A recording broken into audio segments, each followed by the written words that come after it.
அஸ்ஸலாமு அலைக்கும் வரஹ்மத்துல்லாஹி வபரகாத்துஹு. அன்பிற்குரிய சகோதர சகோதரிகளே, உங்கள் அனைவர் மீதும் எல்லாம் வல்ல ஏக இறைவனின் சாந்தியும் சமாதானமும் நிலவட்டுமாக. இன்று புனிதமிக்க ரமலானை நாம் அடைந்திருக்கிறோம்.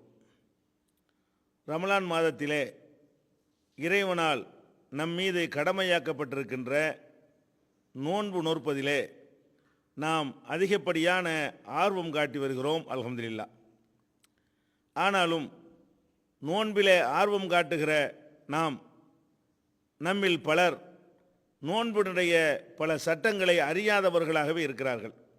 எனவே இந்த முதல் நாள் நிகழ்ச்சியிலே நோன்பு தொடர்பான சட்டங்களை நாம் குர்ஆன் ஹதீஸ் ஆதாரங்களோடு அறிந்து கொள்வோம். முதலாவதாக, நோன்பு அனைத்து முஸ்லிம்கள் மீதும் கட்டாய கடமை என்றாலும் இந்த நோன்பு நோற்பதிலிருந்து சிலர் தற்காலிகமாக விதிவிலக்கு பெறுகிறார்கள், சிலர் நிரந்தரமாக விதிவிலக்கு பெறுகிறார்கள். தற்காலிகமாக யாருக்கு விதிவிலக்கு என்று சொன்னால், நோயாளிகளாக இருக்கக்கூடியவர்கள். அவர்களால் அந்த நோன்பை நோக்க முடியாத நிலையில் இருப்பார்களானால் ரமலான் மாதத்திலே அந்த நோயுடைய காலத்திலே நோன்பை விட்டுவிட்டு ரமலானுக்கு பிறகு வரக்கூடிய காலங்களிலே அந்த நோன்பை அவர்கள் நோற்றுக்கொள்ளலாம். இதே போல வெளியூர் பிரயாணத்திலே பயணத்திலே செல்லக்கூடியவர்களாக இருந்தால் அந்த நோன்பை பிரயாணத்திலே ரமலான் மாதத்திலே 5 நாளோ 10 நாளோ வெளியூர் பிரயாணம் செய்ய வேண்டியது வந்தால் அந்த பிரயாண நேரத்திலே நோன்பை விட்டுவிட்டு அதற்கு அடுத்து வரக்கூடிய மாதங்களிலே விட்ட நோன்புகளை நாம் திரும்ப நோற்றுக்கொள்ளலாம். அப்போ நோயாளிகளும் பிறகு நோற்றுக்கொள்ளலாம், பயணத்தில் இருப்பவர்களும் பிறகு நோற்றுக்கொள்ளலாம். இது திருமறை குர்ஆனிலே அல்லாஹ் கொடுக்கக்கூடிய சலுகை. ஒயின் குந்தும் அலா சஃபரின் ஒயின் குந்தும் மர்லா அவ் அலா சஃபரின் ஃபஇத்தத்தும் மின் ஐயாமின் உகர். நீங்கள் நோயாளிகளாக இருந்தால் அல்லது பயணத்தில் இருந்தால் வேறு நாட்களிலே நோன்பை நோற்றுக்கொள்ளலாம். இப்படி அல்லாஹ் சலுகை தருகிறான். இதுக்காக ஒரு பரிகாரமெல்லாம் செய்ய வேண்டியது இல்லை. வெளியூரில் போகும்பொழுதே பிரயாணத்தில் போகும்போதே கஷ்டப்பட்டு கொண்டே நோன்பு நோக்க வேண்டும் என்பது கிடையாது. இன்னும் சொல்ல போனால் பிரயாணத்தில் நோன்பு வைக்க அனுமதி இருந்தால் கூட நோன்பு வைக்காமல் இருப்பதுதான் சிறந்தது என்று கூட நபிகள் நாயகம் ஸல்லல்லாஹு அலைஹி வஸல்லம் அவர்கள் நமக்கு வழிகாட்டி இருக்கிறார்கள். எனவே நோயாளிகளும் பயணத்தில் இருப்பவர்களும் நோன்பை விட்டுவிட்டு பிறகு அவர்கள் அந்த நோன்பை நோற்றுக்கொள்ளலாம். அதே போல மாதவிடாய் ஏற்பட்டவர்கள் பெண்கள், அந்த மாதவிடாய் காலத்தில் அவர்கள் நோன்பு நோக்கக்கூடாது. ஆனாலும் அதற்கு அடுத்து வரக்கூடிய மாதங்களிலே எத்தனை நோன்புகளை மாதவிடாய் காரணமாக விடுகிறார்களோ அந்த நோன்புகளை நோற்றுவிட வேண்டும். இது நபிகள் நாயகம் ஸல்லல்லாஹு அலைஹி வஸல்லம் அவர்களுடைய ஹதீஸிலிருந்து தெரியக்கூடிய சட்டம். அப்போ ரமலான் மாதத்தில் மாதவிடாயை பற்றியும் நிறைய பேர் தவறாக விளங்கி வைத்திருக்கிறார்கள். பொதுவாக சகட்டு மேனிக்கு ஒரு வாரம் 10 நாள் என்று கணக்கு வைத்துக்கொண்டு அது மாதிரி ஒரு வார நோன்புகளை 10 நாள் நோன்புகளை விட்டு விடுகிறார்கள். மாதவிடாய் என்பது ஒவ்வொருவருடைய உடற்கூறை பொறுத்து வேறுபடும். சிலருக்கு 3 நாட்கள், சிலருக்கு 5 நாட்கள், சிலருக்கு ஒரு வாரம், சிலருக்கு 10 நாட்கள் என்று வேறுபடும். அவரவருடைய அந்த காலத்திற்கு தகுந்தவாறு அவர்களுக்கு அந்த சலுகை கிடைக்கும். எனவே எத்தனை நாட்கள் மாதவிடாய் வருகிறதோ அந்த காலத்திலே நோன்பை விட்டுவிட்டு பிறகு அந்த நோன்பை நாம் கலா செய்து விட வேண்டும். இவர்களுக்கும் நோன்பை விடுவதற்கு சலுகையிலே கண்டிப்பாக விட்டுவிட வேண்டும். மாதவிடாய் காலத்தில் நோன்பு நோக்கக்கூடாது.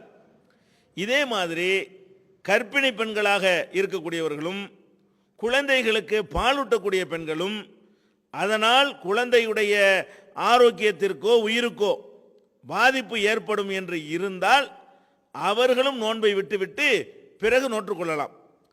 பாலூட்டுவதனால் பெருசாக பாதிப்பு ஏற்படாது என்கிற அளவுக்கு நல்ல திடகாத்திரமாக இருப்பார்களேயானால், மருத்துவர்கள் அப்படி சொல்வார்களேயானால், அல்லது நோன்பு வைப்பதனால் வயிற்றில் இருக்கிற குழந்தைக்கு பாதிப்பு ஏற்படாது என்று சொல்வார்களேயானால் அவங்களுக்கு இந்த சலுகை கிடையாது.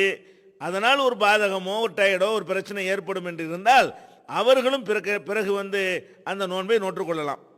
இப்படி இவர்களுக்கு எல்லாம் நோன்பு காலங்கள் ரமலான் மாதத்தில் அந்த நோன்பை விட்டுவிட்டு ரமலானுக்கு பிறகு அந்த நோன்புகளை நோற்றுக்கொள்வதற்கு அனுமதி இருக்கிறது. இவர்களெல்லாம் தற்காலிகமாக விதிவிலக்கு, அறவே விதிவிலக்கு இல்லை. இவங்க நோன்பு வச்சு தான் ஆகணும். இந்த மாதம் வைக்க வேண்டியதில்லை, ரமலானில் வைக்க வேண்டியதில்லை, பிறகு வைத்துக் கொள்ளலாம் என்கிற அளவுக்கு அவங்களுக்கு சலுகை இருக்கிறது. இது போக இன்னும் சில பேர் இருக்கிறார்கள், அவங்களுக்கு நிரந்தரமாகவே விதிவிலக்கு. ஏன்? நோயாய் இருந்தால் நீங்கிரும். ஒரு ஆள் தள்ளாத வயசுடையவராக இருக்கிறார், ஒரு ஆணோ பெண்ணோ 85-90 வயசு உடையவங்களாக இருக்கிறாங்க, அவங்களால் நோன்பு நோக்கவே முடியாது என்கிற அளவில் பலவீனமாக இருக்கிறார்கள். இந்த நிலையில் உள்ளவங்க தற்காலிகமாக இவங்களுக்கு சலுகை கொடுத்தா ஏதாவது பயன் தருமா? தராது. ஏன்? அடுத்த வருஷம் இதை விட மோசமாக போயிடுவாங்க அவங்க. அப்போ இவங்க இளமை திரும்பி வந்தால் தான் அந்த நோன்பு வைக்க இயலும். அப்போ அந்த மாதிரி தள்ளாத வயது ஏற்பட்டு அதனால் நோன்பு நோக்க முடியாமல் ஆகிவிடுவார்களேயானால் அவங்களுக்கு நிரந்தரமாகவே நோன்பை விட்டுவிடலாம். இன்னொரு நாளில் வைக்க வேண்டும் என்ற அவசியம் இவர்களுக்கு இல்லை. அதே நேரத்தில் அந்த விட்ட நோன்புக்காக வேண்டி ஒரு நோன்புக்கு ஒரு ஏழைக்கு ஒரு முழு நாள் உணவு அளிக்க வேண்டும். ரமலான் 29 முடிந்து விடுமையானால் 29 ஏழைகளுக்கு அவர்கள் உணவளிக்க வேண்டும். ரமலான் 30 நாட்களில் முடியுமானால் 30 ஏழைகளுக்கு அவர்கள் உணவளிக்க வேண்டும். இப்படி அந்த உணவளிப்பதன் மூலமாக அவர்கள் விட்ட நோன்புக்கு பிராயச்சித்தம் தேடிக்கொள்கிறார்கள். ஏன் நோன்பு வைக்கவில்லை என்ற கொஸ்டின் வராது. அதே நேரத்தில் அதுவும் முடியாத ஆளுங்க இருப்பாங்க. உடல் ரீதியாகவும் அவங்களுக்கு சக்தி இருக்காது. ஒரு நாளைக்கு ஒரு ஏழைக்கு உணவு கொடுக்குற அளவுக்கு அவங்களுக்கு சக்தி இருக்காது. அப்படி இருப்பார்களேயானால் அல்லாஹ் லா யுகல்லிஃபுல்லாஹு நஃப்ஸன் இல்லா உஸ்ஆஹா, எந்த ஒரு மனிதனையும் அவனுடைய சக்திக்கு மீறி அல்லாஹ் சிரமப்படுத்த மாட்டான் அப்படிங்கிற ஒரு பொதுவான விதி இஸ்லாத்தில் இருக்கிறது. அதன் அடிப்படையில் அவர்கள் அந்த நோன்பு வைக்க வேண்டியதில்லை, அதற்காக ஏழைக்கு கொடுக்க வேண்டிய உணவு இருக்குது, அதுவும் கொடுக்க வேண்டியதில்லை. அதே போல் சில நோய்கள் இருக்கிறது, அந்த நோய்கள் தீரவே தீராது, நாளுக்கு நாள் அதிகரித்து கொண்டே தான் போகும். அந்த மாதிரியான நோயாளிகளாக இருந்தால், குறிப்பாக சர்க்கரை வியாதி இருக்கிறது, இந்த நோய் வந்தவர்களுக்கு ஒரு கண்ட்ரோல் பண்ண முடியுமே தவிர நேற்று இருந்ததை விட இன்னைக்கு அதிகமாகுமே தவிர குறையாது. இப்படிப்பட்டவர்களாக இருந்தால் அவர்கள் குறைந்த நேரத்துக்கு இடைவெளியில் சாப்பிட்டு கொண்டே இருக்க வேண்டும். இல்லை என்று சொன்னால் உடம்பை பாதிக்கும், சுகர் இறங்கி போயிடும், மூர்ச்சை அடைந்துருவார்கள், சில நேரங்களில் உயிருக்கு கூட ஆபத்தாக முடிந்துவிடும். இந்த மாதிரியான நிலையில் சர்க்கரை வியாதி முத்தி போனவர்களாக அல்லது ஒரு நாள் முழுவதும் பகல் முழுவதும் சாப்பிடாமல் இருக்க முடியாது என்கிற அளவுக்கு இருப்பார்களேயானால் இவர்களுக்கு நிரந்தரமான விதிவிலக்கு தான் கொடுக்கணும். ஏன்னா இனி அடுத்த வருஷம் சரியாக போய் அவங்க நோன்பு வைக்க இயலாது. அப்போ இப்படிப்பட்டவர்கள் நோன்பை விட்டுறணும், விட்டதற்காக வேண்டி இவங்களும் ஒரு ஏழைக்கு உணவளிக்கணும். ஒரு நோன்புக்காக ஒரு ஏழைக்கு உணவு. அப்போ எத்தனை நோன்பை விடுகிறார்களோ அதற்கு ஏற்றவாறு அந்த உணவை அளித்து அதற்கான பிராயச்சித்தத்தை பரிகாரத்தை தேடிக்கொள்ள வேண்டும். இது ஒரு விஷயம். இது நோன்புல யார் யாருக்கெல்லாம் சலுகை கொடுக்கப்பட்டிருக்கிறதோ என்ற விவரங்களை இப்போ அறிந்து கொண்டோம். அடுத்தபடியாக இந்த விடுபட்ட நோன்பு இருக்கிறது இல்லையா, பிரயாணத்தினாலேயோ நோயினாலேயோ மாதவிடாயினாலேயோ பாலூட்டுறதுனாலேயோ அல்லது கர்ப்பமாக இருக்கிற காரணத்தினாலேயோ நோன்பை விட்டவர்கள் எப்போ அந்த நோன்பை நோக்கணும் என்று கேட்டால் அதற்கு எந்த விதமான காலக்கெடுவும் மார்க்கத்தில் சொல்லப்படவில்லை. ஆனாலும் நம்ம அவசரமாகத்தான் நோக்க வேண்டும். ஏன்? மரணம் எப்போது வேண்டாலும் வந்து விடலாம், நம் மீது அது தலையில் சுமத்தப்பட்டு இருக்கிறது. அப்போ நம்ம நோன்பு நோக்காமல் இழுத்துக்கிட்டே போய் அதை நிறைவேற்றாமலே மரணித்து விட்டோம் என்று சொன்னால் நம்ம தலையில் சுமத்தப்பட்ட அந்த நோன்பு என்ற கடமை நம்ம தலையிலேயே நிற்கும். அதுக்காக என்ன பண்ணணும்னு கேட்டால் அடுத்த மாதமோ அதுக்கு அடுத்த மாதமோ சீக்கிரமாக எவ்வளவுக்கு முடியுமோ, அல்ல அடுத்த மாதம் 1-2 அதுக்கடுத்து 1-2 இப்படியே ஒரு கணக்கு வைத்து சீக்கிரமாக நிறைவேற்றி விடுவது தான் மறுமையை நம்பக்கூடியவர்களுக்கு பாதுகாப்பான சிறந்த வழிமுறை. ஆனாலும் நபிகள் நாயகம் ஸல்லல்லாஹு அலைஹி வஸல்லம் அவங்களுடைய மனைவி ஆயிஷா நாயகி அவங்க ரமலான் மாதத்தில் மாதவிடாயின் காரணமாக நோன்பை விட்டு அவங்க என்ன செய்வாங்களாம், அடுத்த மாதம் வைக்குவோம் அடுத்த மாதம் வைக்குவோம் அடுத்த மாதம் வைக்குவோம் என்று நாளை கடத்திக்கிட்டே வந்துடுவாங்களாம். நபிகள் நாயகம் ஸல்லல்லாஹு அலைஹி வஸல்லத்துக்கு அந்த பணிவிடை செய்ய வேண்டியிருக்கிற காரணத்தினால் அந்த நோன்பு வைக்க முடியாமையே போயிடும். கடைசியில் எப்போ வைப்பாங்கன்னு கேட்டுதான் அடுத்த ரமலான் வரும் பாருங்க, அதுக்கு முன்னாடி அதாவது ஷாபான் மாதத்தில் அவசரமாக நாங்கள் வச்சு முடிச்சிருவோம் அப்படின்னு சொல்லி ஆயிஷா நாயகி சொல்கிறாங்க. இது நபிகள் நாயகம் ஸல்லல்லாஹு அலைஹி வஸல்லம் அவர்கள் வாழ்கிற காலத்திலேயே நடக்கிறதுனால அவங்களுடைய அங்கீகாரம் இதற்கு இருக்கிறது. அதனால இயன்ற அளவுக்கு நம்ம என்ன செய்யணும் என்றால், அடுத்த ரமலான் வருவதற்குள்ள நோற்று விடுவது சிறந்தது. அதை விட முந்தி நோற்று விட்டோமையானால் அதிக பாதுகாப்புடையது. இதை கவனத்தில் கொண்டு நோன்புகளை நம்ம கலா செய்து விட வேண்டும். அடுத்தது நோன்பு கடமை என்று விளங்கி கொண்டோம். அதில் யார் யாருக்கெல்லாம் விதிவிலக்கு இருக்கிறது என்பதை விளங்கி கொண்டோம். நோன்புங்கிறது நோன்புடைய நேரம், இது நிறைய பேர் தப்பாக விளங்கி வைத்திருக்கிறோம். எந்த ஒரு வணக்கத்தை செய்வதாக இருந்தாலும் அதுக்குண்டு ஒரு ஆரம்ப நேரம் இருக்கும், அதுக்குண்டு ஒரு முடிவு நேரம் ஒன்று இருக்கும். நோன்புங்கிறது நம்ம எப்போ இருந்து ஆரம்பிக்கணும், எப்போ முடிக்கணும், இந்த ரெண்டு விஷயத்திலையுமே சமுதாயத்திற்கு அதிகமான முஸ்லிம்களுக்கு சரியான விளக்கம் இல்லாமல் இருக்கிறார்கள். நோன்பு எப்போ கடமை என்று எப்போ இருந்து நம்ம பசியாக இருக்கணும், நோன்புடா என்ன, சாப்பிடாமல் இருக்கணும், குடிக்காமல் இருக்கணும், குடும்ப வாழ்க்கையில் ஈடுபடாமல் இருக்கணும். எப்போயிலிருந்து இந்த காரியத்தை நம்ம இந்த கட்டுப்பாடை கடைப்பிடிக்கணும் என்று கேட்டால், ஃபஜ்ரில் இருந்து தான் நமக்கு நோன்பு கடமையாகுது.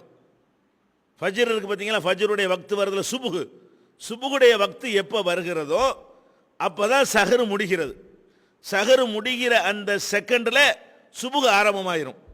சுபுவுக்கும் சுபுடைய ஆரம்பத்திற்கும் சஹருடைய முடிவுக்கும் இடையில ஒரு கேப்லாம் கிடையாதுங்க. உதாரணத்துக்கு 5 மணிக்கு சஹருடைய முடிவு நேரம் என்றால் 5 மணிக்கு சுபுகு ஆரம்பித்து விடுகிறது. இப்போ நம்ம நோன்பு எப்போ நம்ம கடமையாகுது என்று கேட்டால், சுபுகு வக்து எப்போ வருகிறதோ அப்போது தான் நோன்பு நம் மீது கடமையாகவே ஆகிறது. அப்போ சுபுகுல இருந்து தான் நம்ம நோன்பு நோக்கணும். ஆனால் நம்ம சமுதாயத்தில் என்ன செய்வாங்கன்னு கேட்டால், ஒரு 3 மணிக்கு எழுந்து சாப்பிடுவார்கள். சாப்பிடலாம், தப்பு இல்லை. 3 மணிக்கு சாப்பிட்டு விட்டு அல்லது 3:30 மணிக்கு சாப்பிட்டு விட்டு தண்ணீரையும் குடித்து விட்டு நாங்கள் நீயத்து வச்சுட்டோன்னு ஒரு நீயத்து வைப்பார்கள். நீயத்தை பற்றி நம்ம கடைசியாவது பின்னாடி சொல்லுவோம். நீயத்து வைத்த பிறகு 3:30 மணிக்கெல்லாம் சாப்பிட்டு முடிச்சிட்டாங்களா, இன்னும் 1.5 மணி நேரம் இருக்கிறது. இந்த 1.5 மணி நேரத்தில் அவங்களுக்கு தாகம் ஏற்பட்டால் தண்ணியை குடிக்க மாட்டாங்க. ஏங்கன்னு கேட்டால், நாங்கள் நீயத்து வச்சிட்டோம்ல அப்படின்னு சொல்லுவாங்க. அப்போ இவங்க என்ன வழங்கி வச்சிருக்கிறாங்க, இவங்க எப்போ நோன்புன்னு தீர்மானிக்கிறாங்களோ அப்போ தான் நோன்பு ஆரம்பிக்குதுன்னு இவங்க வழங்கி வச்சிருக்கிறாங்க. அப்படி மார்க்கத்தில் சொல்லப்படலைங்க. அல்லாஹ் எப்போ நீங்கள் 3 மணிக்கே சாப்பிட்டாலும், 3 மணிக்கே சாப்பிட்டு நோன்பு என்று தீர்மானம் செய்து கொண்டாலும், அந்த நோன்பை கடைபிடிக்கிற ஆரம்ப நேரம் எது, சுபுகு தான். நீங்கள் சாப்பிட்டாலும் சரி, நீங்கள் மனசில் அதுக்கு தீர்மானம் பண்ணி விட்டாலும் சரி, நீ தீர்மானம் பண்ண பிறகும் சாப்பிடலாம். 3 மணிக்கு நோன்பு முடிவு பண்ணிட்டீங்களா, 3:30க்கு சாப்பிடலாம், 4க்கு சாப்பிடலாம், 4:30க்கு சாப்பிடலாம், எது வரைக்கும் சாப்பிடலாம், சுபுகுடைய வக்து வர்ற வரைக்கும் சாப்பிடலாம். அல்லாஹ் நோன்பு எப்படி கடமையாக்குறான், சுபுகில் ஹத்தா குழு வஷரபு, குரான்ல அல்லாஹ் சொல்லி காட்டுகிறான். குழு உண்ணுங்கள், வஷரபு பருகுங்கள், ஹத்தா யதபையன லக்குமுல் கைத்துல் அபியது மினல் கைத்துல் அஸ்வதி மினல் ஃபஜ்ர். ஃபஜ்ர் என்ற அந்த வெள்ளை கோடு தெளிவாகிற வரைக்கும், ஃபஜ்ர் உதயமாகிற வரைக்கும் நீங்கள் உண்ணுங்கள் பருகுங்கள். அப்போ ஃபஜ்ர் வரைக்கும் நம்ம உண்ணுங்கள்னு அல்லாஹ் சொல்கிறான். நம்மளா நோம்போடு முடிவெடுத்துக்கிட்டு 12 மணிக்கே உண்ணாமல் இருப்பது, 1 மணிக்கு உண்ணாமல் இருப்பது, 3 மணிக்கே உண்ணுவதை நிறுத்தி கொள்வது என்று நம்ம நினைத்துக்கணும். அப்படின்னா என்ன அர்த்தம், 3 மணியிலேருந்து அல்லாஹ் நோன்பை கடமையாக்கிட்டான்னு அர்த்தமாயிரும். தப்பு அது. நமக்கு அப்போலாம் கடமை இல்லை. நோன்புடைய சாப்பாட்டை நம்ம முன்னாடி சாப்பிட்றோமே தவிர, நோன்பு என்ற கட்டுப்பாடு நமக்கு எப்போ, உதாரணத்துக்கு இது புரிந்து கொள்வதற்கு நான் சொல்கிறேன். நம்ம லொஹர் தொழுகைக்காக வேண்டி ஒரு 12 மணிக்கு ஒழு செய்கிறோம், 12:30 மணிக்கு தான் வக்து வருது. நீங்கள் ஒழு செஞ்சதுக்காக 12க்கு லொஹர் தொழுகிற முடியுமா? லொஹருக்காக ஒழு செஞ்சாலும் லொஹர் தொழுகையுடைய வக்து எப்போ வருது அப்போ தான் நீங்கள் லொஹர் தொழுக முடியும். அதே மாதிரி நீங்கள் 3 மணிக்கே சாப்பிட்டாலும் நோன்பை நீங்கள் மேற்கொள்ள வேண்டிய நேரம் எப்போ ஆரம்பிக்கிறதோ அப்போ தான் நோன்பை வைக்க வேண்டும். இதை புரிந்து கொள்ள வேண்டும். நோன்புடைய ஆரம்ப நேரம் ஃபஜ்ருடைய வக்து தான். இதில் கூட நிறைய தவறுகள் செய்யப்படுது. மார்க்க அறிஞர்களால் நிறைய தப்பு செய்கிறாங்க. என்ன தப்புன்னு கேட்டால், உதாரணமாக ஒரு 5 மணிக்கு ஃபஜ்ர் வருகிறது என்று சொன்னால், இவங்க என்ன செய்வாங்க, பேணுதல் என்ற பெயரில் 4:50க்கு சஹர் முடிவுன்னு போட்டுருவாங்க. அல்லாஹ் என்ன சொல்கிறான், ஃபஜ்ர் வரைக்கும் உண்ணுங்கள்ங்கிறான். ஃபஜ்ர் 5 மணிக்கு என்று இருக்குமையானால், ஊருக்கு ஒரு வித்தியாசப்படும். உதாரணத்துக்கு தான் 5 மணி என்று சொல்வது. ஃபஜ்ர் 5 மணிக்கு என்று இருக்குமையானால் 5 மணிக்கு தான் சஹர் முடிவு என்று போட வேண்டும். 5 மணிக்கு ஃபஜ்ர் வரும் பொழுது 4:50க்கு சஹர் முடிவு என்று அட்டை அடிச்சு கொடுத்துருவாங்க 10 நிமிஷத்துக்கு முந்தைய. அப்படின்னா என்ன அர்த்தம்? அல்லாஹ் வந்து ஃபஜ்ர் வரைக்கும் சாப்பிடுங்கிறான், ஃபஜ்ருக்கு 10 நிமிஷத்துக்கு முந்திய முடிச்சுக்கன்னு இவங்க சொல்றாங்க. அப்போ ஃபஜ்ருடைய நேரத்தை இன்னைக்கு துல்லியமாக நம்ம கணிக்க முடியும். அந்த ஃபஜ்ர் வரைக்கும் நம்ம என்ன செய்யணும்? சாப்பிடலாம், குடிக்கலாம் என்பதை புரிந்து கொள்ள வேண்டும். குடிக்காமல் இருக்கிறவங்க விருப்பம், ஆனால் இப்படியே சட்டமாக்கி வைத்திருக்கிறார்களே, அதை வந்து நம்ம திருத்தி கொள்ள வேண்டும். ஒன்று. அடுத்ததாக ஃபஜ்ர்லேருந்து நம்ம நோன்பை கடைப்பிடிக்கிறோம்ல, எது வரைக்கும் அந்த நோன்பை கடைப்பிடிக்கணும்? இன்னும் ஒரு தப்பு செய்வாங்க.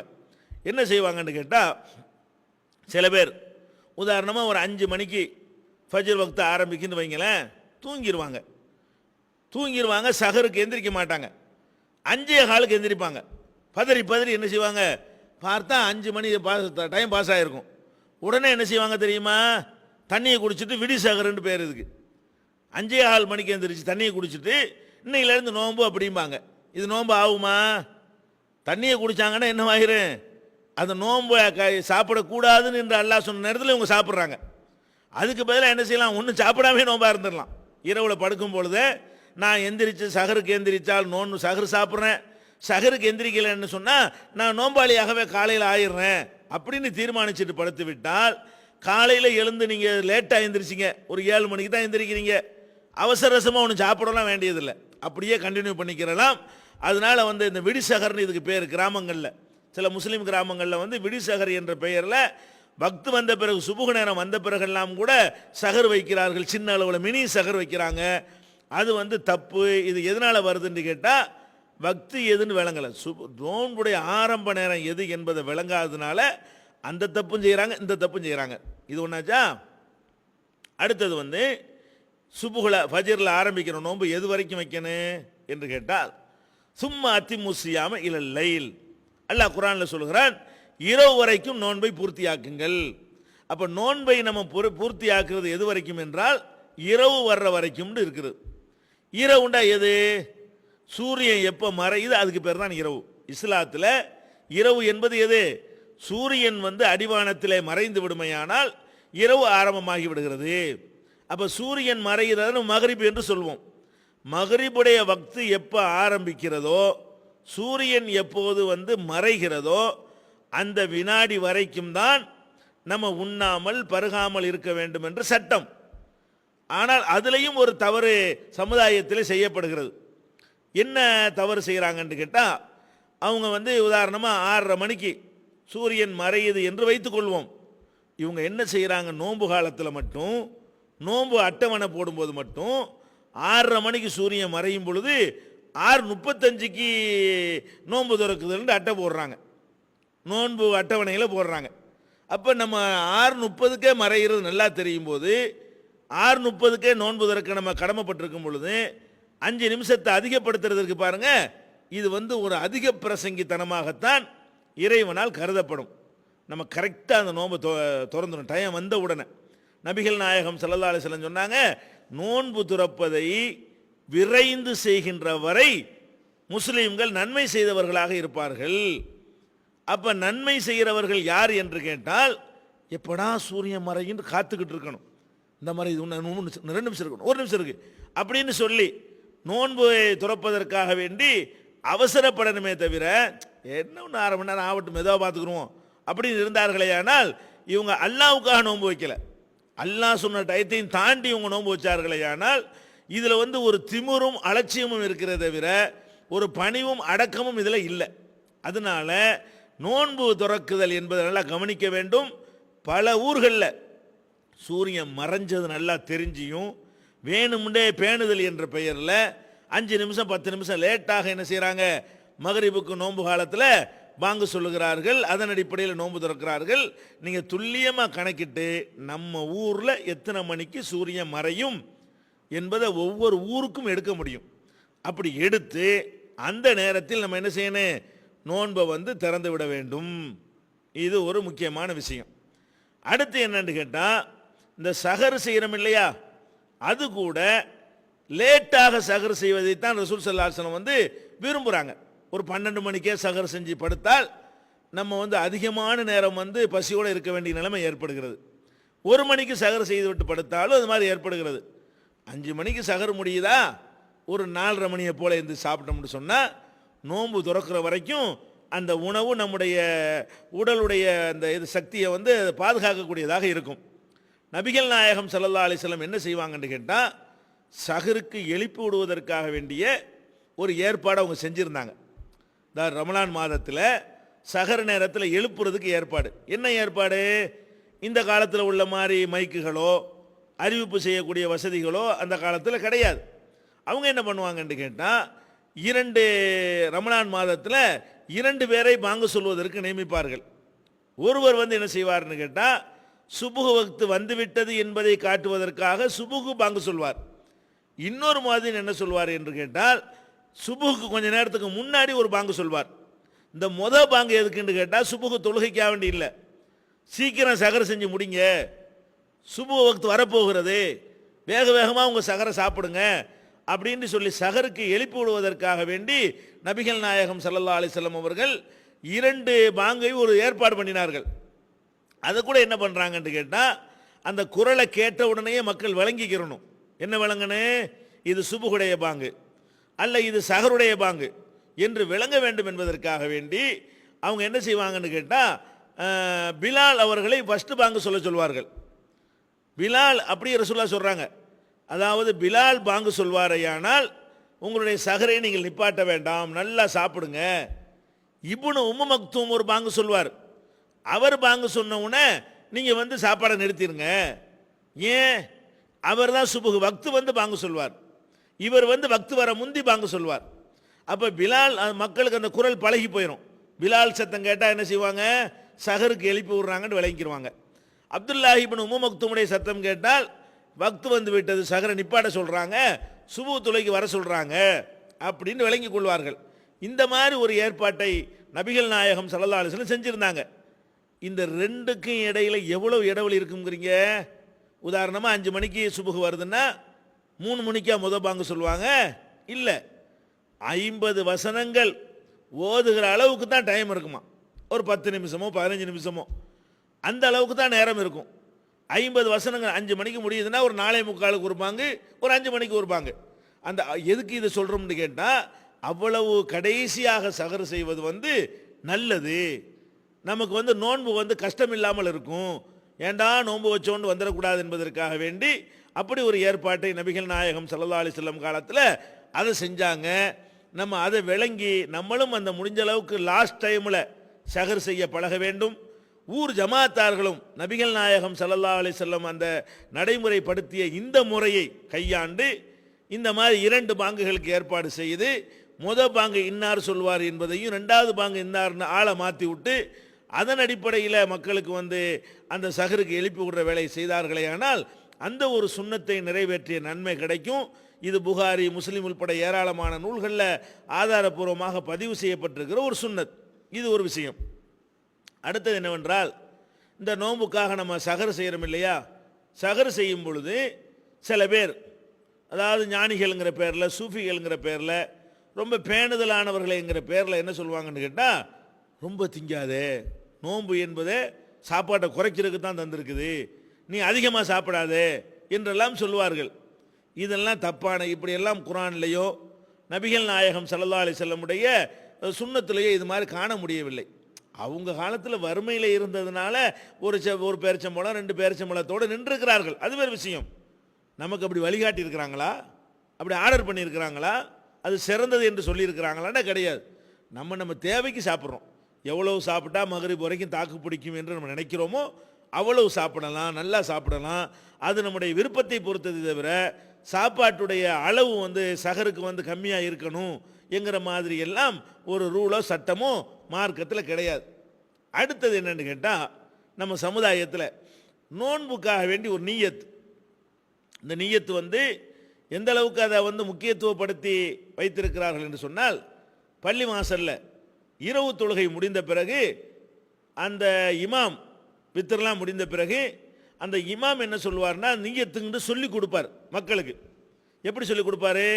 நவைத்து சௌமகதின் அன் அதாயி ஃபர்லி ரமலானி ஹாதிஹி சனத்தி லில்லாஹி தாலா அப்படின்னு அரபியில் சொல்லிட்டு தமிழில் வேற சொல்லி கொடுப்பாரு. இந்த வருஷத்தின் ரமலான் மாதத்தின் ஃபர்லான நோன்பை அதாவாக நாளை பிடிக்க நான் நியத்து செய்கிறேன் அப்படின்னு சொல்லி அரபிலையும் இதை சொல்லி கொடுத்து தமிழ்லையும் இதை வந்து என்ன செய்வார் அஜர்த்து ஒவ்வொரு நாள் இரவுலையும் சொல்லி கொடுப்பார். எதுக்குன்னா அதை மனப்பாடம் பண்ணிக்கிறதுக்காக வேண்டி. அதை என்ன செய்வாங்க எல்லாரும் 3 மணிக்கோ 4 மணிக்கோ சாப்பிட்டுவிட்டு நியத்து செஞ்சிட்டீங்களான்னு கேட்பாங்க.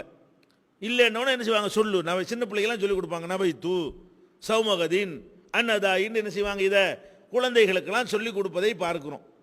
இது மார்க்கத்தில் உள்ளதா?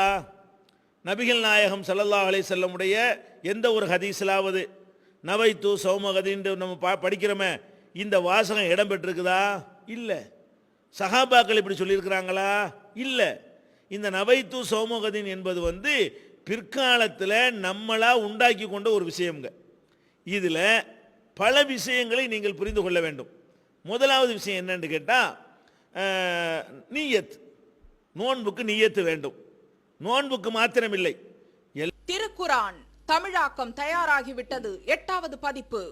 அனைவருக்கும் புரியும் எளிய நடை, தேவைப்படும் வசனங்களுக்கு தெளிவான விளக்கங்கள், கலை சொற்களின் விளக்கங்கள், திருக்குரான் எவ்வாறு அருளப்பட்டது, எவ்வாறு தொகுக்கப்பட்டது என்பது குறித்து முழுமையான விளக்கம், நபிகள் நாயகம் ஸல்லல்லாஹு அலைஹி வஸல்லம் காலம் முதல் இன்று வரை குரான் பாதுகாக்கப்பட்ட வரலாறு, திருக்குரான் இறைவனின் வார்த்தைகள் என்பதற்கான அடுக்கடுக்கான ஆதாரங்கள், முந்தைய பதிப்புகளை விட மெருகூட்டப்பட்ட செய்திகள், கூடுதலான பக்கங்கள், அழகிய வடிவமைப்பு, உயர்தரமான பைண்டிங். விலை ரூபாய் 300 மட்டுமே. வெளியீடு மோன் பப்ளிகேஷன்ஸ், நம்பர் 83/3, மூர் தெரு, மண்ணடி, சென்னை 1. போன் 65690810. எல்லா விதமான வணக்க வழிபாடுகளுக்கும் நீயத்து அவசியம். ஏன்? நபிகள் நாயகம் ஸல்லல்லாஹு அலைஹி வஸல்லம் சொன்னார்கள், இன்னமல் அமாலு பின்னியாத், எல்லா அமல்களுமே நீயத்துகளை கொண்டுதான் அளவிடப்படுகிறது, எண்ணங்களை கொண்டுதான் அளவிடப்படுகிறது என்று நபிகள் நாயகம் ஸல்லல்லாஹு அலைஹி வஸல்லம் சொல்லியிருக்கிறாங்க. நீயத்துனா அப்போ நீயத்து அவசியம். நீயத்துனா என்ன?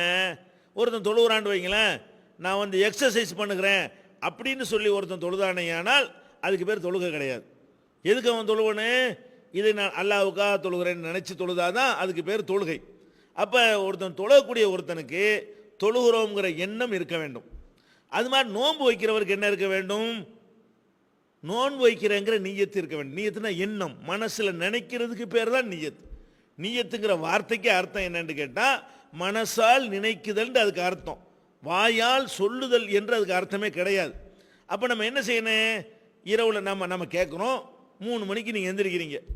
ரமலானுக்கு முந்தைய எந்திரிச்சிங்களா? இல்லை.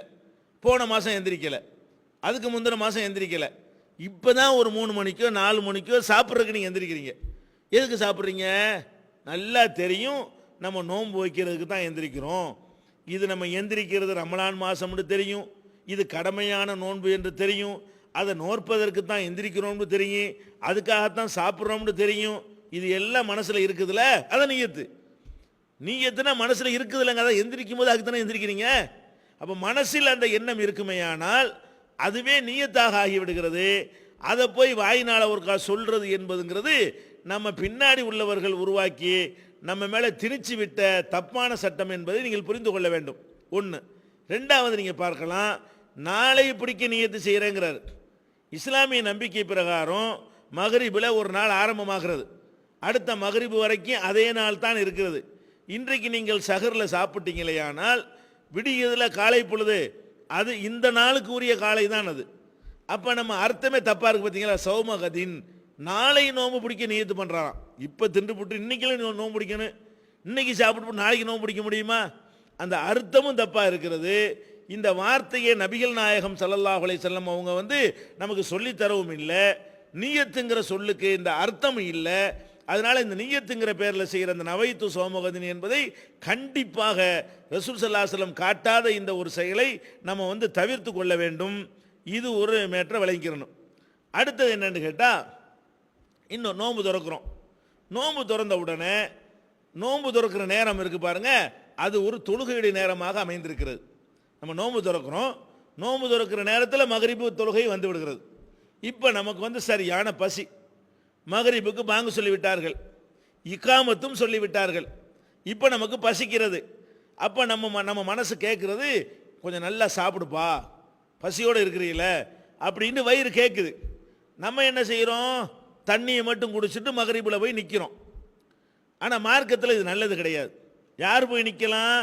சாப்பாட்டின் பக்கம் நாட்டம் இல்லாமல் தண்ணியே போதும், தாக்கு பிடிக்கும், பேரிச்சம்பழமே போதும், அல்லது கொஞ்சோண்டு கஞ்சி குடிக்கிறோமே அதுவே போதும் என்கிற நிலையில் உள்ளவர்களாக இருந்தால் அதை குடிச்சுவிட்டு அவங்க என்ன செய்யலாம்? போய் தொழுகையில் சேர்ந்து கொள்ளலாம். நல்லா வயிற்று நிறைச்சா தான் போய் நிற்க இயலும், மனசுலாம் இங்கே தான் இருக்கும் அப்படின்னு இருக்குமேயானால் நபிகள் நாயகம் ஸல்லல்லாஹு அலைஹி வஸல்லம் சொல்கிறாங்க, பசியை அடக்கி கொண்ட ஒரு நிலையிலையும் மலஜலத்தை அடக்கி கொண்ட நிலையிலையும் தொழுகை இல்லை. அப்போ நம்ம நோன்பு திறந்தவன பசிச்சுன்னு சொன்னால் ஜமாத் நடந்தால் நம்ம கவனிக்க தேவையே இல்லை. நல்லா யாருக்கு தேவை? யாருக்கு தாக்கு பிடிக்க இயலுமோ, யாருக்கு பின்னாடி ஒரு மணி நேரம் கழிச்சு கூட சாப்பிட்டுக்கலாம் என்கிற நிலையில் இருக்கிறார்களோ அவங்க தான் அந்த ஜமாத்தில் போய் கலந்துக்கிறது அவசியமே தவிர, பசி இருக்கக்கூடியவராக இருந்தால் அவர் நல்லா சாப்பிட்டுவிட்டு பிறகு போய் என்ன செய்யணும்? அந்த தொழுகையில் கலந்துக்கிடலாம். அது நபிகள் நாயகம் ஸல்லல்லாஹு அலைஹி வஸல்லம் சொல்கிறாங்க. அதாவது இஷா தொழுகை சொல்கிறாங்க. இஷா தொழுகை நேரத்தில் அவங்க இரவு சாப்பாடு சாப்பிட்றது அரபுகளுடைய வழக்கம். அப்போ ரசூல் ஸல்லல்லாஹு அலைஹி வஸல்லம் சொல்கிறாங்க, அதாவது அஷாங்கிறது வந்து இரவு உணவுக்கு சொல்கிறது, இஷாங்கிறது தொழுகைக்கு சொல்கிறது. அஷா உங்களுக்கு முன்னாடி வந்து விட்டுமையானால் இஷாவை இங்கே வந்து பிந்தி வச்சுக்கிறங்க, முதல்ல அஷாவை முடிச்சிருங்க, சாப்பாட்டு வேலையை முடிங்கிறாங்க. அப்போ அந்த பசி தான் முக்கியம். நமக்கு பசிக்கிறது என்று சொன்னால் அதுக்கு தான் ஃபஸ்ட்டு இடம். இந்த நோன்புக்கு மாத்திரமில்லை, எல்லா நேரத்திலையும் பசியாக இருக்குதுன்னு சொன்னால் பசியோடு போய் நம்ம நின்று தொழுதோம்னா அது ஜீவனுள்ள தொழுகையாக இருக்காது. உடம்பு தான் அங்கே நிற்குமே தவிர மனசு பூரா சோத்துல தான் நிற்கும். அப்படி வரக்கூடாது என்பதற்காக வேண்டி அதையும் கவனத்தில் வைத்து கொள்ள வேண்டும். இது ஒரு முக்கியமான ஒரு விஷயம். அடுத்து என்ன என்று கேட்டால், நோன்பை பற்றி உள்ள மக்கள்கிட்ட உள்ள ஒரு தவறான நம்பிக்கை. மாதம் என்பது 29 நாளும் இருக்கும், 30 நாளும் இருக்கும். அதுதான் இஸ்லாத்தினுடைய நிலை. நபிகள் நாயகம் ஸல்லல்லாஹு அலைஹி வஸல்லம் அவர்கள் இப்படி விரலை காட்டி காட்டி சொல்கிறாங்க. 3 தடவை 10 விரலை காட்டுறாங்க, இப்படியும் மாதம் இருக்கும். 2 தடவை 10 விரலை காட்டி ஒரு தடவை 9 விரலை காட்டுறாங்க, இப்படியும் மாதம் இருக்கும். சின்ன பிள்ளைக்கு மாதிரி சொல்லித்தர்றாங்க.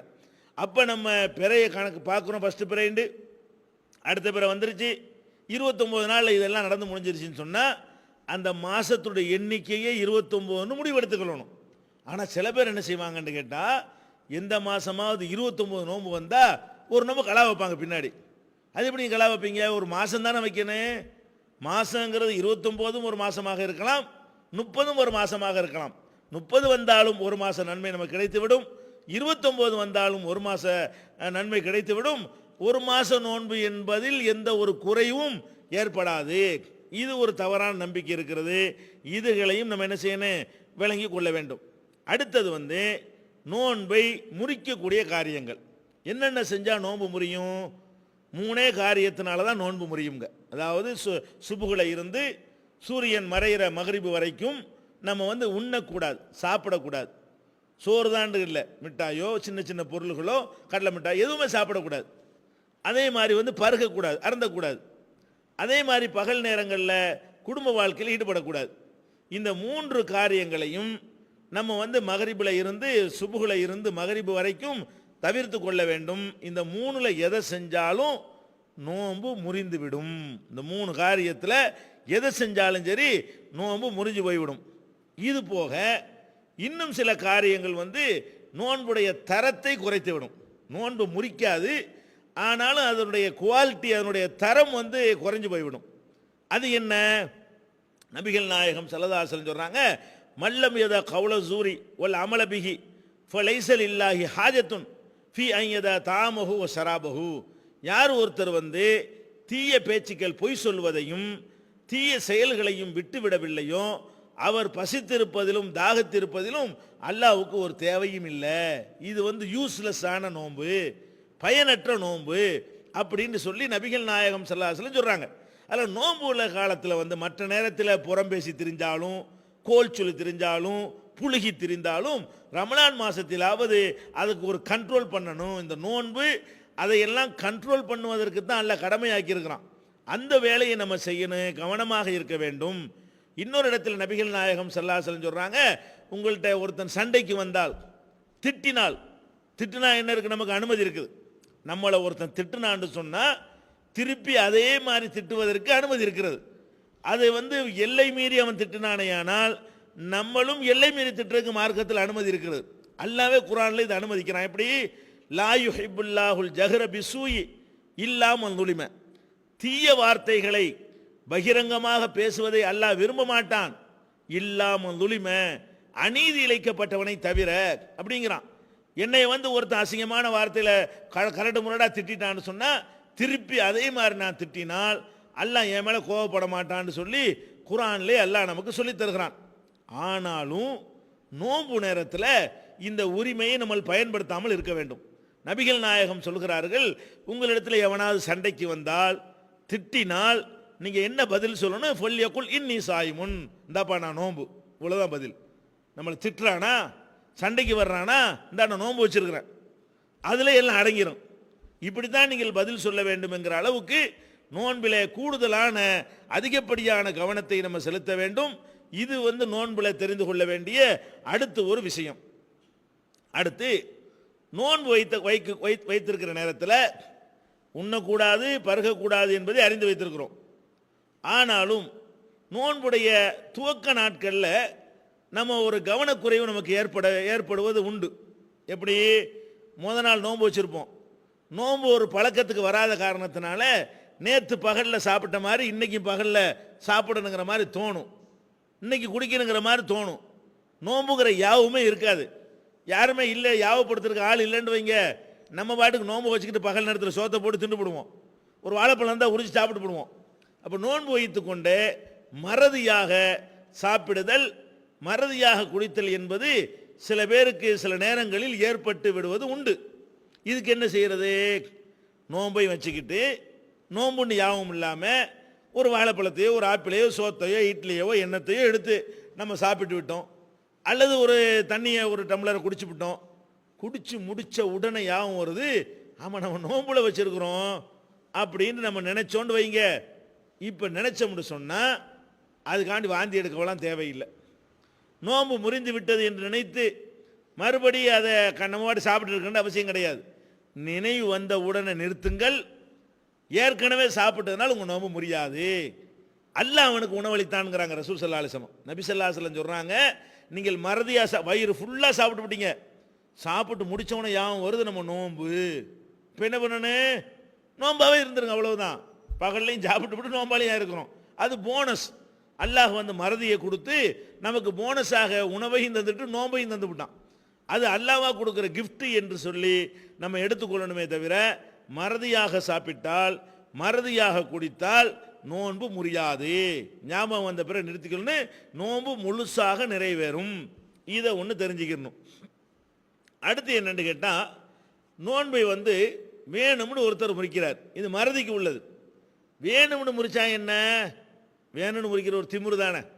அல்லாவுக்காக நோன்பை வச்சுவிட்டு நம்ம நோம்பாளியாக தான் இருக்கிறோன்னு தெரிஞ்சுக்கிட்டு என்னடா நோம்புங்கிற மாதிரி அதை ஒரு உதாசீனம் செய்து நோம்பை வேணும்னு முறிச்சா அல்லாவுக்கு ரொம்ப கோபம் வருது. அதுக்காக அல்லாஹ் என்ன பண்ணுறான்னு கேட்டால், அதுக்கு வந்து 2 மாதங்கள் தொடராக நோன்பு வைக்க வேண்டும் என்கிற ஒரு பரிகாரத்தை இஸ்லாம் நமக்கு சொல்லித்தருது. நபி ஸல்லல்லாஹு அலைஹி வஸல்லம் அப்படி சொல்கிறாங்க. அப்போ இதுக்கு ஆதாரமாக ஒரு சம்பவம் இருக்கிறது.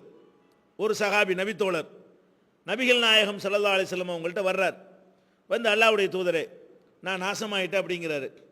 ரசூலுல்லாஹ் கேட்குறாங்க, என்னப்பா நாசமாயிட்ட அப்படிங்கிறாங்க. அவர் சொல்கிறாரு, இந்த மாதிரியாக்கும் விஷயம், நான் வந்து நோன்பு வைத்து கொண்டு என் மனைவியோடு நான் வந்து குடும்ப வாழ்க்கையில் ஈடுபட்டுட்டேன், வேணும்டே செஞ்சு விட்டேன் அப்படிங்கிறாரு. அப்போ ரசூல் ஸல்லல்லாஹு அலைஹி வஸல்லம் என்ன செய்கிறாங்க, அப்படியா, அப்படியானால் நீ வந்து ஒரு 60 நோன்பு வைக்க உனக்கு ஏழுமா அப்படின்னு கேட்குறாங்க. அவர் என்ன சொல்கிறாரு, 60 நோம்புலாம் எனக்கு வைக்க இயலாது, அவ்வளோக்கு சக்தி எனக்கு கிடையாது அப்படிங்கிறார்.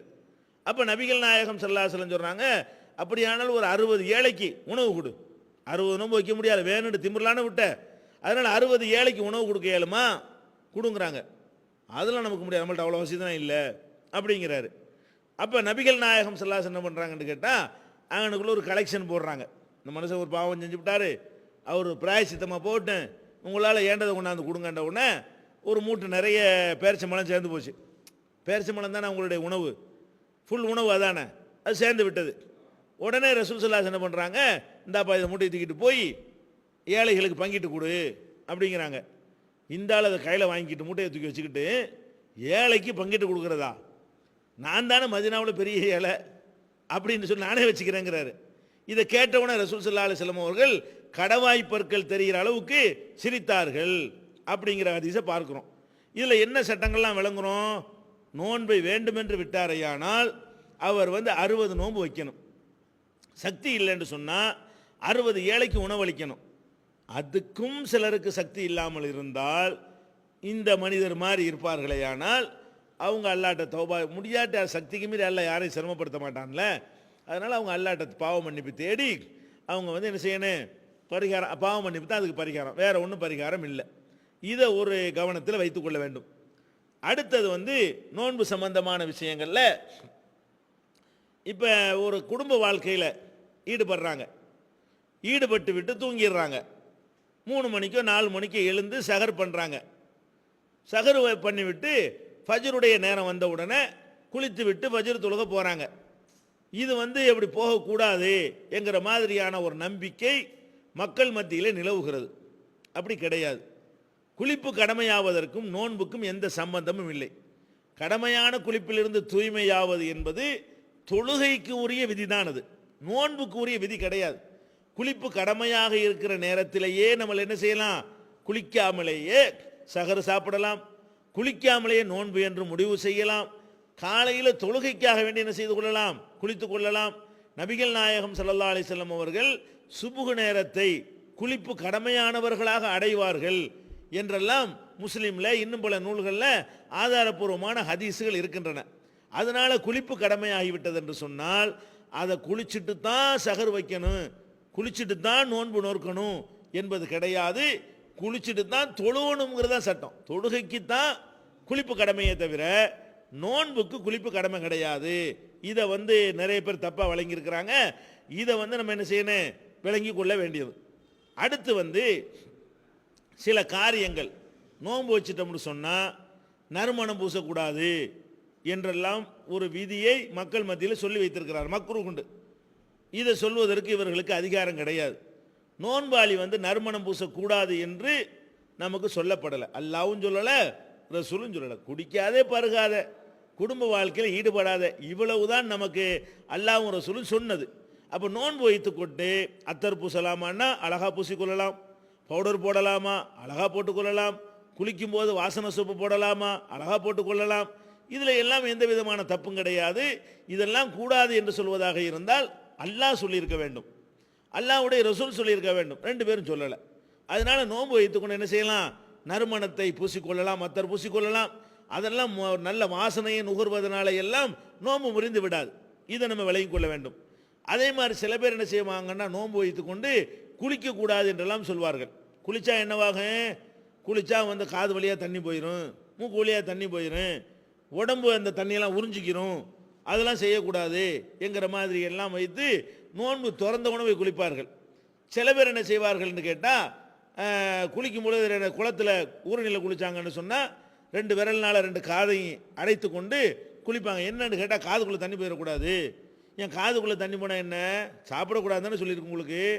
காது வழியாக தண்ணி போனால் நோம்பு முறியும்னு சொல்லப்பட்டிருக்குதா, காது சாப்பிடுமா? அப்போ சாப்பிடக்கூடாது பருகக்கூடாதுங்கிறது தான் மார்க்கத்தின் சட்டம். சாப்பிடுவதும் பருகுவதும் காது வழியாக நடக்கிறது கிடையாது. அதனால நம்ம குளிக்கிற நேரத்தில் காதை அடைச்சிக்கிற தேவையும் இல்லை. அது தண்ணி காதுக்குள்ளே போனாலும் அதனால எல்லாம் என்ன செய்யாது, நோன்பு முறியாது. நபிகள் நாயகம் ஸல்லல்லாஹு அலைஹி வஸல்லம் அவர்கள் நல்ல நோன்பு வைத்து நல்ல கடுமையான வெக்கையாக இருக்கும் பொழுது அந்த வெக்கையை போக்குவதற்காக குளித்திருக்கிறார்கள். குளிக்கும்போது என்னவாக, நம்ம உடம்புல உள்ள அந்த மெல்லிய துவாரங்கள் வழியாக தண்ணீர் உடலுக்குள்ளே செல்லத்தான் செய்யும். அதெல்லாம் சாப்பிட்ட கணக்கில் வராது. வாய் வழியாக சாப்பிட்டா தான் சாப்பாடு வருமே தவிர உடம்பு அந்த ஏசியில் இருந்தால் ஜில்லுன்னு அதில் உள்ள ஈரத்தையெல்லாம் எடுத்துக்கொள்ள தான் செய்யுது. அதனால் நோம்பு முறிஞ்சிருமா? இதனால எல்லாம் நோம்பு முறியாது. குளிக்கலாம், சோப்பு போடலாம், நறுமணம் பூசிக்கொள்ளலாம். இன்னும் சில பேர் என்ன செய்வாங்கன்னு கேட்டால், பல்லு துலக்கக்கூடாது, நோன்பு வச்சுக்கிட்டு சுபுகுலேருந்து மகரிபு வரைக்கும் பல் துலக்கக்கூடாதுமாங்க. இன்னும் சொல்ல இதுக்கு என்ன ஆதாரம்? ஒரு ஆதாரமும் இல்லை, அர்த்தமில்லாத ஒரு ஆதாரம் காட்டுவாங்க. என்ன ஆதாரம்னு கேட்டால், நோன்பாளியுடைய வாயிலிருந்து வருகிற வாடை அல்லாவிடத்தில் கஸ்தூரியை விட சிறந்தது. நோன்பாளியுடைய வாயிலிருந்து பசியாக இருந்தால் ஒரு வாடை வரத்தானே செய்யும். பசியாக இருக்கக்கூடிய நேரத்தில் வாயிலிருந்து ஒரு வாடை வந்துக்கிட்டே இருக்கும்.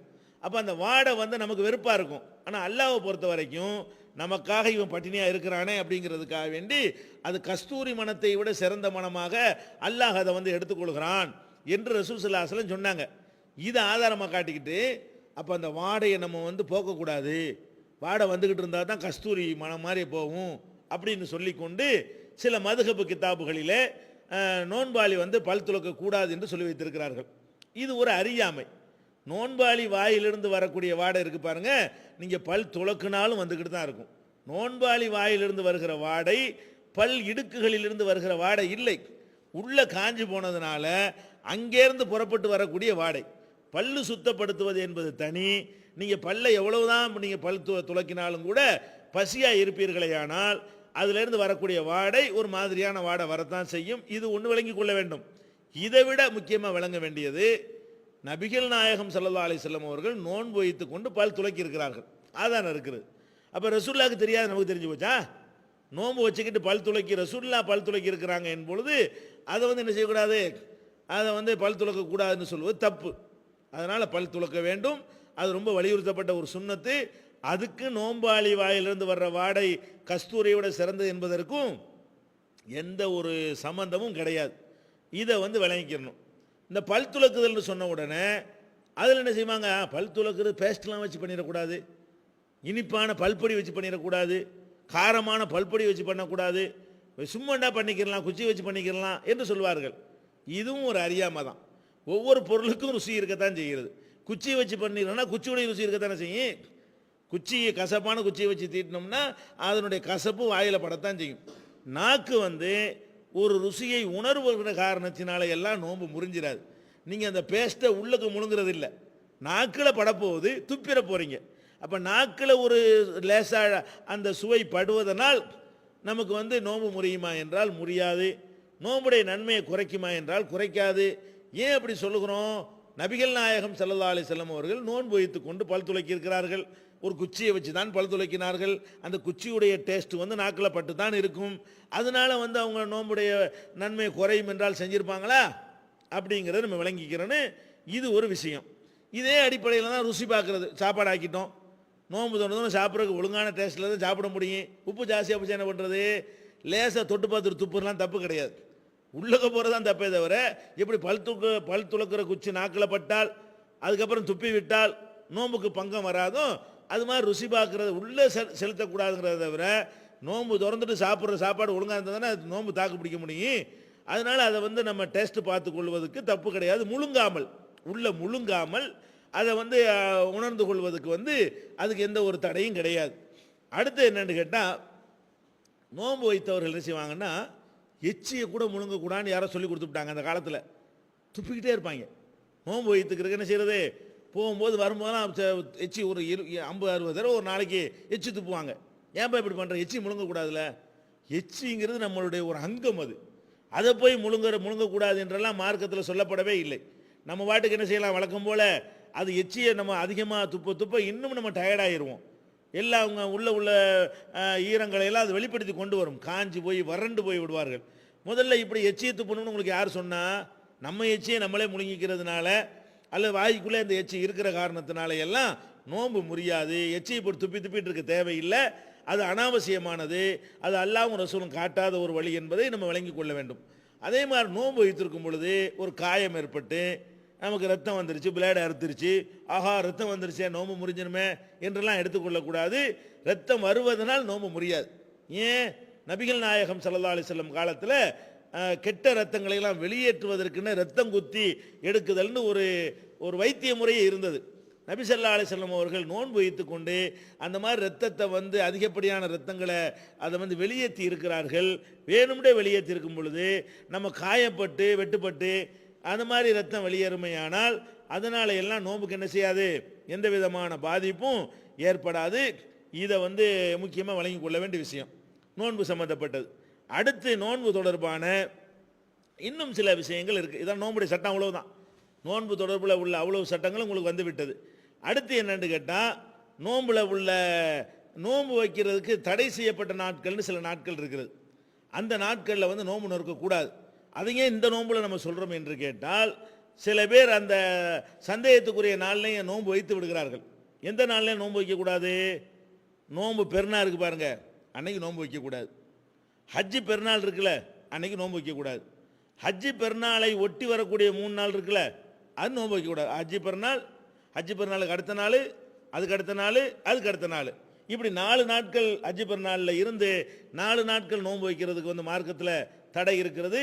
அதே மாதிரி நோன்பு பெருநாள் தினத்தில் நோன்பு வைக்கிறதுக்கு தடை இருக்கிறது. அதே மாதிரி நோன்பு இல்லையாண்டு சந்தேகத்துக்குரிய நாள் இருக்க, அதாவது ஷாபான் மாதத்தினுடைய கடைசி பெறை இல்லையாண்டு ஒரு டவுட் ஆகிட்டே இருக்கிறது. நம்ம என்ன நினைக்கிறோம், இருந்தாலும் பெறையா இருந்தால் இருந்துட்டு போதை வச்சுக்கிறோமே அப்படின்னு வச்சோம் என்று சொன்னால், அது வந்து ரசூல் ஸல்லல்லாஹு அலைஹி வஸல்லம் ஒரு மாறு செய்கிறார்கள். அபூ ஹுரைரா சொல்றாங்க, மன் சாம யௌம ஷக்கி ஃபக்கத் அஸா அபுல் காசிம் ஸல்லல்லாஹு அலைஹி வஸல்லம். யார் ஒருத்தர் வந்து ஷக்குடைய நாளிலே, அதாவது ஷாபான் மாசத்தினுடைய 30வது இரவா ரமலானுடைய முதல் இரவா என்று சந்தேகம் வருகிற நாளிலே பேணுதல் என்று நினைத்து கொண்டு நோன்பு வைப்பாரோ அவர் ரசூல் ஸல்லல்லாஹு அலைஹி வஸல்லம் அவர்களுக்கு மாறு செய்து விட்டார். அப்போ சந்தேகத்துக்குரிய நாளில் நம்ம நோன்பு வைக்கக்கூடாது. கன்ஃபார்மாக தெரிஞ்சால் தான் நோன்பு வைக்கணும். ஏன்? சந்தேகத்துக்குரிய நாளில் நம்ம நோன்பு வைப்பதன் மூலமாக சமுதாயத்தில் ஒரு குழப்பத்தை நம்ம ஏற்படுத்துகிறோம். அது அன்னைக்கு நோன்பு தான் வைக்கணுங்கிற மாதிரியான ஒரு குழப்பம் நம்மால் விளைந்து போய்விடும். அதனால என்ன பண்ணியிருக்கிறாங்கன்னு கேட்டால், நல்லா நோன்புன்னு கன்ஃபார்ம் ஆனால் தான் நீங்கள் நோன்பு வைக்கணுமே தவிர, நோன்பு இல்லையா, ஷாபான் கடைசியா, ரமலான் ஃபர்ஸ்ட் ஆண்டு குழம்பிட்டு இருக்கும் பொழுது வச்சு வைப்போம். ரமலானாக இருந்தால் ரமலான் நோன்பா போயிட்டு போகுது, இல்லாட்டி நஃபிலா போயிட்டு போகுது அப்படின்னு வைப்பார்களே, ஆனால் அது தப்பாகிவிடும் என்பதையும் நபிகள் நாயகம் ஸல்லல்லாஹு அலைஹி வஸல்லம் அவர்கள் சொல்லியிருக்கிறார்கள். இதையும் விளங்கி கொள்ள வேண்டும். அடுத்தது வந்து இந்த நோன்பு, ரமலான் நோன்புக்கு அப்புறம் ஷவ்வால் மாதம் வருகிறது. இந்த ஷவ்வால் மாதத்திலும் கூட ஒரு 6 நோன்பு என்ற ஒரு சுன்னத்தை நபிகள் நாயகம் ஸல்லல்லாஹு அலைஹி வஸல்லம் அவர்கள் நமக்கு காட்டி தந்திருக்கிறார்கள். அது கட்டாயம் கிடையாது. இந்த 6 நோன்பு என்பது விரும்பினால் வைக்கலாம், அதிக நன்மை கிடைக்கும். விரும்பாமல் வைக்காமல் இருந்தீர்களேயானால் நன்மை வந்து குறைவாக கிடைக்கும். இந்த 6 நோன்புடைய தத்துவம் என்னவென்று சொன்னால், நபிகள் நாயகம் ஸல்லல்லாஹு அலைஹி வஸல்லம் சொல்கிறாங்க, நீங்கள் வந்து ரமலான் மாதத்தில் நோன்பு வைக்கிறீங்க, அது ஒரு 30 வச்சுக்கிறீங்க. ஷவ்வால் மாதத்தில் ஒரு 6 வைக்கிறீங்க, அது ஒரு 6 ஆச்சு. 36 வந்து அல்லாஹ் வந்து நன்மைகள் வந்து 1க்கு 10 தருகிறான். அப்போ 36 நோன்பு இன்று 10 போட்டிங்கன்னா 360. அப்போ ஒரு வருஷம் பூரா நோன்பு வச்ச மாதிரி ஆயிடுது. இந்த 30 நோன்பை வைத்து அந்த 6 நோன்பை வைத்தோமே ஆனால் 36 நோன்பும் சேர்ந்து 360 நோன்பாக ஆகி ஒரு வருஷம் ஃபுல்லாக நம்ம நோன்பு வைத்த நன்மை கிடைக்கும் என்று ரசூல் ஸல்லல்லாஹு அலைஹி வஸல்லம் சொன்னதுனால, ரமலான் முடிந்த பிறகு ஷவ்வால் மாதத்தில், அந்த மாதத்தில் எப்போ வேணாலும் வச்சுக்கலாம், ஒரு 6 நாள் நோன்பு வைத்தோம் என்று சொன்னால், அந்த 36 நோன்பு சுன்னத்து இதை வைத்தோம் என்று சொன்னால் அதுக்கு ஒரு சிறப்பான நன்மை இருக்கிறது என்று நபிகள் நாயகம் ஸல்லல்லாஹு அலைஹி வஸல்லம் அவங்க சொல்லி தந்திருக்கிறாங்க. இதையெல்லாம் கவனத்தில் கொண்டு நம்ம இந்த நோன்புகளை என்ன செய்யணும், வைத்து கொள்ள வேண்டும். அடுத்தது வந்து ஒருத்தருக்கு வந்து ரொம்ப முடியாமல் போச்சுன்னு வைங்க, நோன்பு வச்சுட்டாரு, வச்ச பிறகு உடம்பு சரியில்லாமல் போச்சு. இவர் என்ன செய்வார், எப்படியா நான் இழுத்துருவேன், கடைசி வரைக்கும் நான் கொண்டு போயிடுவேன், வச்சது வச்சுவிட்டேன் அப்படின்னு சொல்லி மருத்துவம் பார்க்காம, ஊசி போடாமல், மாத்திரை சாப்பிடாம, அதில் வந்து பிடிவாதம் காட்டுகிற ஒரு நிலைமையை நம்ம பார்க்கிறோம். இது தப்புங்க. நபிகள் நாயகம் ஸல்லல்லாஹு அலைஹி வஸல்லம் அவங்க ஒரு பிரயாணத்தில் நோன்பு வச்சிடுறாங்க. ஆரம்பத்தில் வச்சு பிரயாணம் போய்கிட்டே இருக்கிறாங்க. ரமலான் மாதத்தில் மக்ரிப் டைம் ஆகிடுச்சு, அசர் டைம் ஆகிடுச்சு. அசர் வரைக்கும் நோம்பாளியாக இருக்கிறாங்க. அசர்லேருந்து மக்ரிப்புக்கு எவ்வளோ நேரம் இருக்குது? ஷார்ட் டைம் தான் இருக்குது, 1 மணி நேரம் தான். இவ்வளோ 11 மணி நேரம் இழுத்த ரசூல் ஸல்லல்லாஹு அலைஹி வஸல்லத்துக்கு இன்னும் 1 மணி நேரம் இழுக்கிறது பெரிய பிரச்சனையே இல்லை. அப்போ தான் அவங்களுக்கு தோணுகிறது பிரயாணத்தில் நோன்பு வைக்க வேணாம் என்பதை சொல்லித்தர நினைக்கிறாங்க. இன்னும் 1 மணி நேரம் தானே அவங்க பார்க்கல. தண்ணி எடுக்கிறாங்க, எல்லாருக்கும் தெரிகிற மாதிரி காட்டுறாங்க, காட்டிட்டு அசரில் நோன்பு முறிக்கிறாங்க பிரயாணத்தில் வச்சு. ஏன்? பிரயாணத்தில் நோன்பு வைக்காமல் இருக்கிறது நல்லது, முறிச்சிடுறாங்க. சில சகாபாக்கள் என்ன பண்ணுறாங்க, அவங்களுக்கு முடியலை போல இருக்கு, முறிக்கிறாங்க, நமக்கு தான் முடியுமே அப்படின்னு சொல்லி அவங்க வந்து மகரிப் வரை கண்டினியூ பண்ணிட்டாங்க. சில சகாபாக்கள் ரசூலுல்லாஹ் நோன்பை விட்டோன்னே விட்டுட்டாங்க. இதை கேள்விப்பட்ட ரசூல் ஸல்லல்லாஹு அலைஹி வஸல்லம் சொன்னார்கள், உலாய்க்கல் உசாத், இவர்கள் பாவிகள், இவர்கள் குற்றவாளிகள். யார? மகரிப் வரைக்கும் இழுத்தவங்களை. பிரயாணத்துக்கு அப்படின்னு சொன்னால் நோய்வாய்ப்பட்டால் என்ன செய்யணும், போய் ஊசியை போட்டு வந்து அடுத்த நாள் நோன்பு வச்சுக்கிற வேண்டியதான். நோயாளியாக இருந்தால் வைக்காமல் இருக்கிற மாதிரி வச்ச பிறகு நோயாளி ஆனாலும் கூட ட்ரீட்மெண்ட் எடுக்கணுமே தவிர வலுக்கட்டாயம் கடைசியில் என்னவாயினே மண்டையை போட்டான்னு சொன்னா நோம்பு நாங்க சாவடிச்சு விட்டாங்கன்னு சொல்லி இஸ்லாத்துக்கே ஒரு பெரிய ஒரு கெட்ட பேர் ஏற்பட்டு விடும். இதை தவிர்க்க வேண்டும். அடுத்தது குழந்தைகளுக்கு நோன்பு. குழந்தைகளுக்கு நோன்பு வைக்கக்கூடிய ஒரு பழக்கம் ரொம்ப ஆர்வம் ஊட்டுறாங்க. ஆனால் ஒரு தாங்கக்கூடிய ஒரு வயசு உள்ளவங்களா இருந்தால் வைக்கலாம். ஆனால் குழந்தைகளுக்கு நோன்பு அவசியமா?